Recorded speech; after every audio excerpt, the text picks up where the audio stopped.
তৃণমূল নেতারা এতদিন চুরি করত, এবার তৃণমূল নেতারা ধর্ষণ করতেও রাস্তায় নেমে গিয়েছে। আমি একজন মহিলা হয়ে মুখ্যমন্ত্রীর কাছে করজোড়ে বলছি, আমাদের কন্যাশ্রী রূপশ্রী চাই না, আমাদের ভাতা। তুমি এবার আমাদের দেশ থেকে বিদায় হও, আমাদের দরকার নেই। যে রাজ্যের মুখ্যমন্ত্রী একজন মহিলা, সে রাজ্যের মহিলাদের কোনো রকম নিরাপত্তাকারী নেই, তাই আপনি বিদায় হন আর আমাদেরকে সর্বোচ্চ বাঁচতে দিন। দয়া করে বলছি, আপনি বিদায় হন, বিদায় হন, বিদায় হন। বিদায় অবশ্যই। আমাদের দফা একটাই দাবি, একটাই মমতার পদত্যাগ।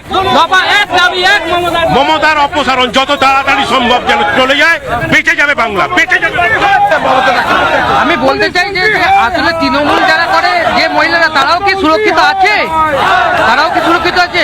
শুধুমাত্র পুলিশ আর তৃণমূল থাকার জন্য আজকে তৃণমূলের যে যারা মহিলা আছে, যারা আছে, তারাও কি সুরক্ষিত আছে? এটা মুখ্যমন্ত্রী মমতা বন্দ্যোপাধ্যায়ের প্রশ্ন আমার, যে তাদের দলের নেতা নেত্রীরাও কি সুরক্ষিত আছে?